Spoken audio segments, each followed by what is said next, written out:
today I'm going to be discussing about having a mentor. I'm going to give you a few tips on when, who, a lot of different things concerning working with a mentor. So let's get started. The first thing that I want to discuss is when should you get a mentor. Now I have had two different mentors. Both of them were during my last year of my interpreting program, my bachelor's interpreting program. So that is one time that's very common when you're doing your practicum during your last 2 or 3 semesters of your interpreting program. You will want to work with a mentor. I had a few different mentors because I had 2 different practicums, 1 and 2.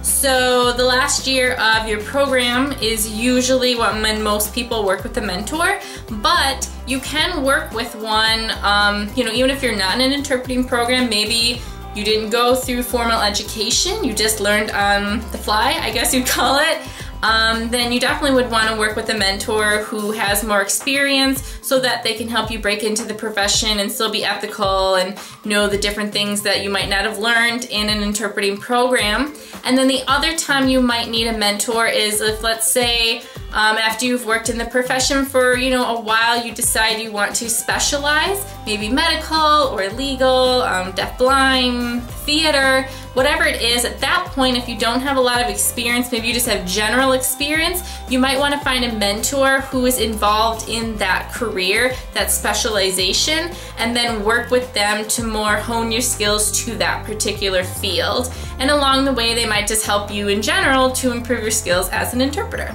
The second tip that I have is make sure you find somebody that matches you. Now, I'm not saying that they need to be the exact same person that you are. Sometimes they might even be the opposite, but you need to find someone who's going to match for what you need. So let's say maybe you don't have a lot of confidence interpreting yet. You feel very nervous about it. You might want to find a match with somebody who's very slow going with you, yet still pushes you enough to get you to do, the jobs that you need to do.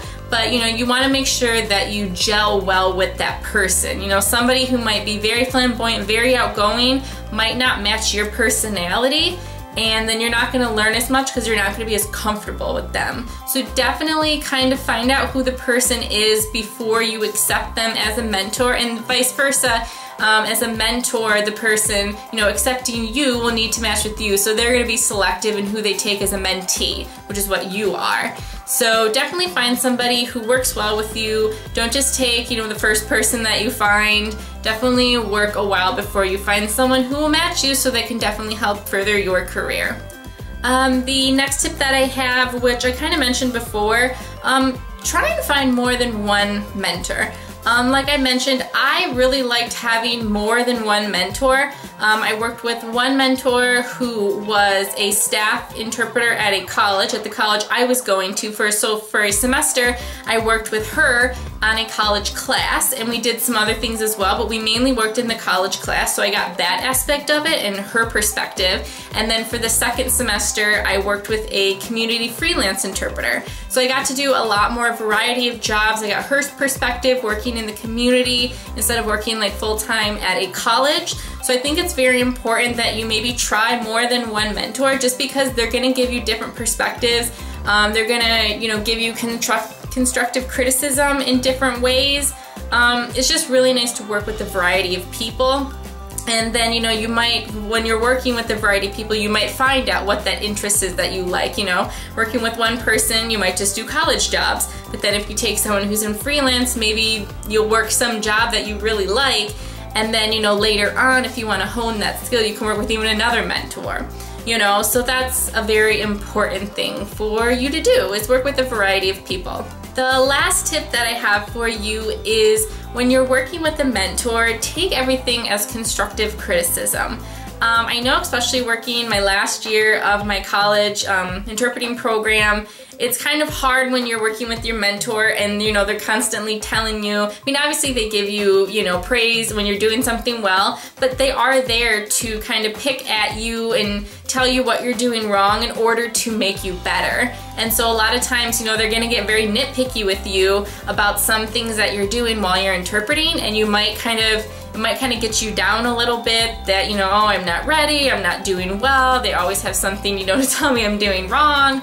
But take that as constructive criticism. I know that's a very hard thing to do, but even as myself, you know, when I used to have to critique my own videos when I was in the interpreting program, it was really hard to do. And when someone would tell me, well, you're doing this wrong, it's very hard to take that. But you need to know that they are there to help you. That is why you have the mentor, to help you further along your career, and everything that they do is just there to improve you. And they're not there to cut you down, they're there to help you. So, you know, take what they say in a positive manner and work with them as much as you can, because, you know, later on, I mean, you can get a mentor later on, like I mentioned, but it's not always the easiest thing to do, especially if you're not on an interpreting program. There you get credit, they get credit for it, you don't have to pay. But if later on, you know, you're getting that mentor for, let's say you want to do a specialization, you probably will have to pay them.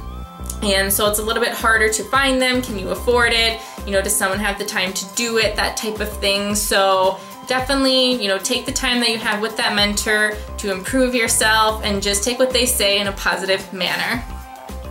So those are a few of the tips that I have for finding and working with a mentor.